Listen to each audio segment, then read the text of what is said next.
साई सच्चरित्र अध्याय 45 संदेह निवारण। काका साहेब दीक्षित का संदेह और आनंदराव का स्वप्न। बाबा के शयन के लिए लकड़ी का तख्ता। प्रस्तावना। गत 3 अध्यायों में बाबा के निर्वाण का वर्णन किया गया है। इसमें कोई संदेह नहीं कि अब बाबा का साकार स्वरूप लुप्त हो गया है, परंतु उनका निराकार स्वरूप सदैव विद्यमान रहेगा। अभी तक केवल उन्हीं घटनाओं और लीलाओं का उल्लेख किया गया है जो बाबा के जीवन काल में घटित हुई थीं। उनके समाधिस्थ होने के पश्चात भी अनेक लीलाएं हो चुकी हैं और अभी भी देखने में आ रही हैं, जिनसे यह सिद्ध होता है कि बाबा अभी भी विद्यमान हैं और पहले के ही भांति अपने भक्तों को सहायता पहुंचाया करते हैं। बाबा के जीवन काल में जिन व्यक्तियों को उनका सानिध्य या सत्संग प्राप्त हुआ, यथार्थ में उनके भाग्य की सराहना कौन कर सकता है? यदि किसी को फिर भी ऐन्द्रिक और सांसारिक सुखों से वैराग्य प्राप्त नहीं हो सका, तो इसे दुर्भाग्य के अतिरिक्त और क्या कहा जा सकता है? जो उस समय आचरण में लाया जाना चाहिए था और अभी भी लाया जाना चाहिए, वह है अनन्य भाव से बाबा के पूजन और सेवा। कृत्रिम पूजा से क्या लाभ? यदि पूजन या ध्यान आदि करने की ही अभिलाषा है, तो वह शुद्ध मन और अंतःकरण से होनी चाहिए।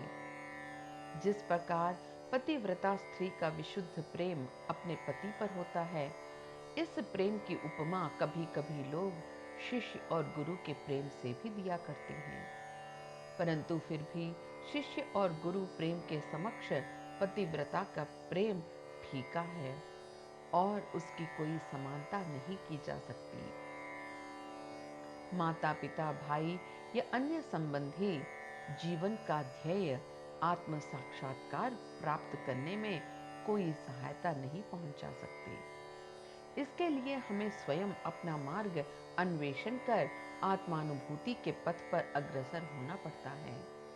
नित्य और अनित्य में विवेक, इहलौकिक तथा पारलौकिक सुखों का त्याग, इंद्रिय निग्रह और केवल मोक्ष की धारणा रखते हुए अग्रसर होना पड़ता है। दूसरों पर निर्भर रहने के बदले हमें आत्मविश्वास बढ़ाना उचित है। जब हम इस प्रकार विवेक बुद्धि से कार्य करने का अभ्यास करेंगे, तो हमें अनुभव होगा कि यह संसार नाशवान और मिथ्या है। इस प्रकार की धारणा से सांसारिक पदार्थों में हमारी आसक्ति उत्तरोत्तर घटती जाएगी और अंत में हमें उनसे वैराग्य उत्पन्न हो जाएगा। तब कहीं आगे चलकर यह रहस्य प्रकट होगा कि ब्रह्म हमारे गुरु के अतिरिक्त दूसरा कोई नहीं है, वरन यथार्थ में वे ही परमात्मा हैं। और यह रहस्य उद्घाटन होता है कि यह दृश्यमान जगत उनका ही प्रतिबिंब है। अतः इस प्रकार हम सभी प्राणियों में उनके ही रूप का दर्शन कर उनका पूजन करना प्रारंभ कर देते हैं और यही समत्व भाव दृश्यमान जगत से विरक्ति प्राप्त कराने वाला मूल मंत्र है। इस प्रकार जब हम ब्रह्म या गुरु की अनन्य भाव से भक्ति करेंगे, तो हमें उनसे अभिन्नता की प्राप्ति होगी और आत्मानुभूति की प्राप्ति सहज हो जाएगी। संक्षेप में यह कि सदैव गुरु का कीर्तन और उनका ध्यान करना ही हमें सर्वभूतों में भगवत दर्शन करने की योग्यता प्रदान करता है और इसी से परमानंद की प्राप्ति होती है। निम्नलिखित कथा इस तथ्य का प्रमाण है। काका साहेब का संदेह तथा आनंदराव का स्वप्न। यह तो सर्वविदित ही है कि बाबा ने काका साहेब दीक्षित को श्री एकनाथ महाराज के 2 ग्रंथ श्रीमद् भागवत और भावार्थ रामायण का नित्य पठन करने की आज्ञा दी थी। काका साहेब इन ग्रंथों का नियम पूर्वक पठन बाबा के समय से करते आए हैं और बाबा के समाधिस्थ होने के उपरांत अभी भी वे उसी प्रकार अध्ययन कर रहे हैं। एक समय चौपाटी में काका साहेब प्रातःकाल एक नाथी भागवत का पाठ कर रहे थे। माधवराव देशपांडे, जिन्हें हम श्यामा के नाम से जानते हैं, और काका महाजनी भी उस समय वहां उपस्थित थे तथा ये दोनों ध्यान पूर्वक पाठ श्रवण कर रहे थे। उस समय 11वें स्कंद के द्वितीय अध्याय का वाचन चल रहा था, जिसमें नवनाथ अर्थात ऋषभ वंश के सिद्ध यानी कवि हरि, अंतरिक्ष, प्रबुद्ध, पिपलायन, आविर्होत्र, दुर्मिल, चमस और करभाजन का वर्णन है, जिन्होंने भागवत धर्म की महिमा राजा जनक को समझाई थी। राजा जनक ने इन नवनाथों से बहुत महत्वपूर्ण प्रश्न पूछे और इन सभी ने उनकी शंकाओं का बड़ा संतोषजनक समाधान किया था।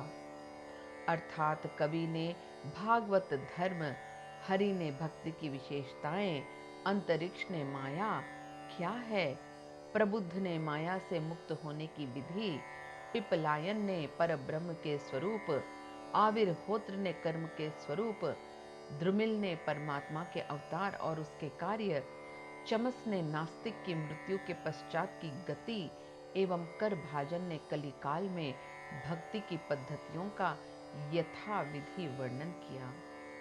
इन सब का अर्थ यही था कि कलयुग में मोक्ष प्राप्त करने का एकमात्र साधन केवल हरि कीर्तन या गुरु चरणों का चिंतन ही है। पठन समाप्त होने पर काका साहेब बहुत निराशापूर्ण स्वर में माधवराव और अन्य लोगों से कहने लगे कि नवनाथों की भक्ति पद्धति का क्या कहना है, परंतु उसे आचरण में लाना कितना दुष्कर है। नाथ तो सिद्ध थे, परंतु हमारे समान मूर्खों में इस प्रकार की भक्ति का उत्पन्न होना क्या कभी संभव हो सकता है? अनेक जन्म धारण करने पर भी वैसी भक्ति की प्राप्ति नहीं हो सकती, तो फिर हमें मोक्ष कैसे प्राप्त हो सकेगा? ऐसा प्रतीत होता है कि हमारे लिए तो कोई आशा ही नहीं है। माधवराव को यह निराशावादी धारणा अच्छी न लगी। वे कहने लगे कि हमारा अहोभाग्य है, जिसके फलस्वरूप ही हमें साई सदृश अमूल्य हीरा हाथ लग गया है। तब फिर इस प्रकार निराशा का राग आलापना उचित नहीं है। यदि तुम्हें बाबा पर अटल विश्वास है, तो फिर इस प्रकार चिंतित होने की आवश्यकता ही क्या है?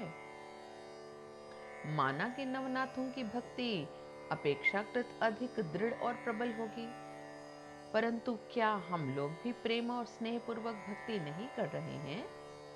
क्या बाबा ने अधिकार पूर्ण वाणी में नहीं कहा है कि श्री हरि या गुरु के नाम जप से मोक्ष की प्राप्ति होती है? तब फिर भय और चिंता का स्थान ही कहां रह जाता है। परंतु फिर भी माधवराव के वचनों से काका साहेब का समाधान न हुआ। वे फिर भी दिन भर व्यग्र और चिंतित ही बने रहे। यह विचार उनके मस्तिष्क में बार बार चक्कर काट रहा था कि किस विधि से नवनाथों के समान भक्ति की प्राप्ति संभव हो सकेगी। एक महाशय जिनका नाम आनंदराव पखाड़े था, माधवराव को ढूंढते ढूंढते वहां आ पहुंचे। उस समय भागवत का पठन हो रहा था। श्री पाखाड़े भी माधवराव के समीप ही जाकर बैठ गए और उनसे धीरे धीरे कुछ वार्ता करने लगे। वे अपना स्वप्न माधवराव को सुना रहे थे। इनकी कानाफूसी के कारण पाठ में विघ्न उपस्थित होने लगा। अतः काका साहेब ने पाठ स्थगित कर माधवराव से पूछा कि क्यों, क्या बात हो रही है? माधवराव ने कहा कि कल तुमने जो संदेह प्रकट किया था, यह चर्चा भी उसी का समाधान है। कल बाबा ने श्री पाखड़े को जो स्वप्न दिया है, उसे इनसे ही सुनो। उसमें बताया गया है कि विशेष भक्ति की कोई आवश्यकता नहीं, केवल गुरु को नमन या उनका पूजन करना ही पर्याप्त है। सभी को स्वप्न सुनने की तीव्र उत्कंठा थी और सबने अधिक काका साहेब को। सभी के कहने पर श्री पाखाड़े अपना स्वप्न सुनाने लगे, जो इस प्रकार है। मैंने देखा कि मैं एक अथाह सागर में खड़ा हुआ हूँ। पानी मेरी कमर तक है और अचानक ही जब मैंने ऊपर देखा तो साईं बाबा के श्री दर्शन हुए। वे एक रत्न जटित सिंहासन पर विराजमान थे और उनके श्री चरण जल के भीतर थे। यह सुंदर दृश्य और बाबा का मनोहर स्वरूप देख मेरा चित्त बड़ा प्रसन्न हुआ। इस स्वप्न को भला कौन स्वप्न कह सकेगा। मैंने देखा कि माधवराव भी बाबा के समीप ही खड़े हैं और उन्होंने मुझसे भावपूर्ण शब्दों में कहा कि आनंदराव, बाबा के श्री चरणों पर गिरो। मैंने उत्तर दिया, मैं भी तो यही करना चाहता हूँ, परंतु उनके श्री चरण तो जल के भीतर हैं। अब बताओ कि मैं कैसे अपना शीश उनके चरणों पर रखूं? मैं तो निस्सहाय हूं। इन शब्दों को सुनकर श्यामा ने बाबा से कहा, अरे देवा, जल में से कृपा कर अपने चरण बाहर निकालिए ना। बाबा ने तुरंत चरण बाहर निकाले और मैं तुरंत उनसे लिपट गया। बाबा ने मुझे यह कहते हुए आशीर्वाद दिया कि अब तुम आनंद पूर्वक जाओ। घबराने या चिंता करने की कोई आवश्यकता नहीं है। अब तुम्हारा कल्याण होगा। उन्होंने मुझसे यह भी कहा कि एक जरी के किनारों की धोती मेरे श्यामा को दे देना, इससे तुम्हें बहुत लाभ होगा। बाबा की आज्ञा को पूर्ण करने के लिए ही श्री पाखाड़े धोती लाए और काका साहिब से प्रार्थना की कि कृपा करके इसे माधवराव को दे दीजिए, परंतु माधवराव ने उसे लेना स्वीकार नहीं किया। उन्होंने कहा कि जब तक बाबा से मुझे कोई आदेश या अनुमति प्राप्त नहीं होती, ऐसा करने में मैं असमर्थ हूँ। कुछ तर्क वितर्क के पश्चात काका ने दैवी आदेश सूचक पर्चियां निकालकर इस बात का निर्णय करने का विचार किया। काका साहब का यह नियम था कि जब उन्हें कोई संदेह हो जाता तो वे कागज की 2 पर्चियों पर स्वीकार अस्वीकार लिखकर उसमें से एक पर्ची निकालते और जो कुछ उत्तर प्राप्त होता था उसके अनुसार ही कार्य किया करते थे। इसका भी निपटारा करने के लिए उन्होंने उपर्युक्त विधि के अनुसार ही 2 पर्चियां निकालकर बाबा के चित्र के समक्ष रखकर एक अबोध बालक को उसमें से एक पर्ची उठाने को कहा। बालक द्वारा उठाई गई पर्ची जब खोलकर देखी गई तो वह स्वीकार सूचक पर्ची ही निकली और तब माधवराव को धोती स्वीकार करनी पड़ी। इस प्रकार आनंदराव और माधवराव संतुष्ट हो गए और काका साहिब को भी संदेह दूर हो गया।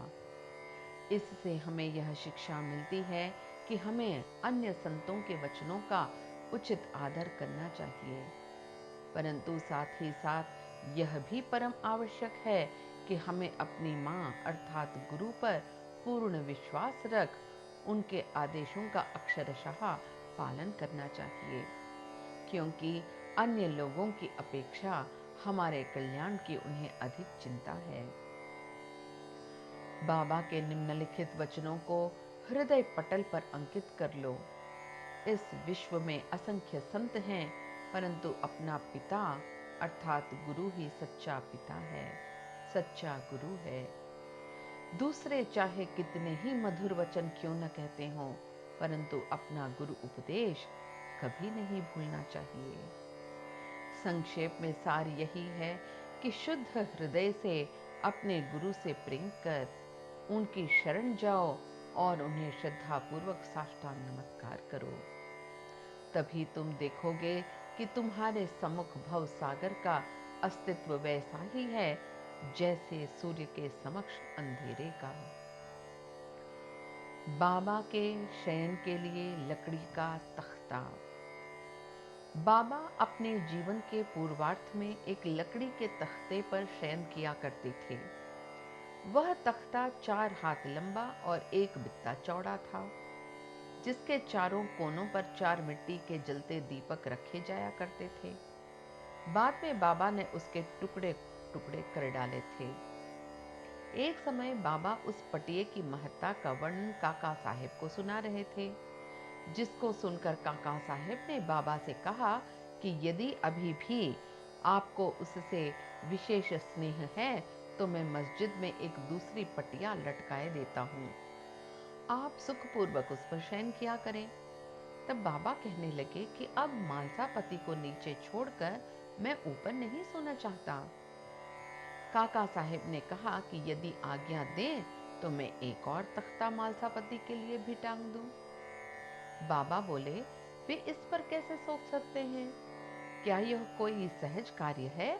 जो उस गुण से संपन्न हो वही ऐसा कार्य कर सकता है। जो खुले नेत्र रखकर निद्रा ले सके वही इसके योग्य है।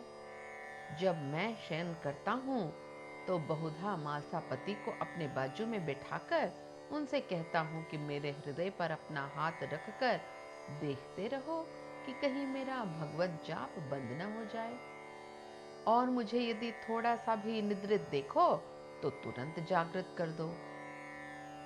परंतु उससे तो यह भी नहीं हो सकता।